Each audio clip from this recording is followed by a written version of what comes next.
সুপ্রিয় দর্শক, আজ আমি আপনাদেরকে পরিচয় করে দিব বিখ্যাত কবি ও ব্যারিস্টার অতুল প্রসাদ সেন নির্মিত পঞ্চপল্লী গুরুরাম উচ্চ বিদ্যালয়ের সঙ্গে, যেটা প্রতিষ্ঠাতা স্বর্গীয় অতুল প্রসাদ সেন। এই পঞ্চপল্লী গুরুরাম উচ্চ বিদ্যালয়ের সাথে মিশে আছে তাদের ঐতিহ্য ও সংস্কৃতি। গুরু এবং রাম তার বাবা এবং চাচা, তাদের নামেই প্রতিষ্ঠিত হয়েছিল 1927 সালে পঞ্চপল্লী গুরুরাম উচ্চ বিদ্যালয়। এবং এখানে যে মুরালটি দেখতে পাচ্ছেন, এই মুরালটি স্বর্গীয় অতুল প্রসাদ সেনের। যে মুরালটি তৈরি করেছিলেন আমাদের এলাকার কৃতি সন্তান সুদর্শন বাসার। দেখা যাচ্ছে পঞ্চপল্লী গুরুরাম উচ্চ বিদ্যালয়ের মাঠের পূর্ব পাশে রয়েছে সরকারি প্রাথমিক বিদ্যালয় এবং তার পশ্চিম পাশে রয়েছে পঞ্চপল্লী গুরুরাম উচ্চ বিদ্যালয়। জননেত্রী শেখ হাসিনার নির্মিত 4th তলা ভবনটি আমরা পেয়েছি। এটা হয়েছে পঞ্চপল্লী গুরুরাম উচ্চ বিদ্যালয়ের প্রশাসনিক ভবন। অতুল প্রসাদ সেনের মুরালের পিছনেই রয়েছে এটার প্রশাসনিক ভবন এবং সৌন্দর্যমণ্ডিত হয়েছে। এর পাশেই রয়েছে একটি শহীদ মিনার।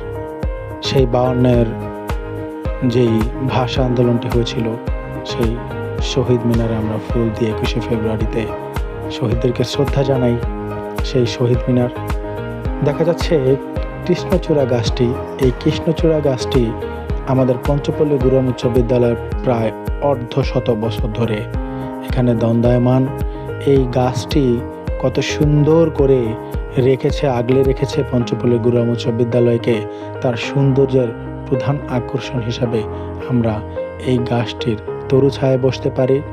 যখন কৃষ্ণচূড়ার ফুল ফোটে, চমৎকার মনোরম সৃষ্টির সৌন্দর্য লীলাভূমি তৈরি হয় পঞ্চপল্লী গুরুরাম উচ্চ বিদ্যালয়ে। মনে হচ্ছে ঢেলে সাজানো হয়েছে পঞ্চপল্লী গুরুরাম উচ্চ বিদ্যালয়কে। আসলেই ঢেলেই সাজানো হয়েছে, নাহলে এত সুন্দর একটি বিদ্যালয় আমরা উপহার পেতাম না যদি না স্বর্গীয় অতুল প্রসাদ সেন আমাদের এই স্কুলটি প্রতিষ্ঠা না করতেন। এখানে প্রায় 600+ ছাত্রছাত্রী এখানে অধ্যয়নরত আছেন। খুবই চমৎকার নান্দনিকভাবেই আমরা এখানে সময়গুলোকে অতিবাহিত করি এই কৃষ্ণচূড়া গাছের ছায়াতলে বসে। খুবই ভালো লাগে যখন মনে হয় যে অতুল প্রসাদ সেন নির্মিত পঞ্চপল্লী গুরুরাম উচ্চ বিদ্যালয়ের আমি একজন শিক্ষক, সেই হিসাবে গর্ববোধ করি। ধন্যবাদ সবাইকে। ভিডিওটি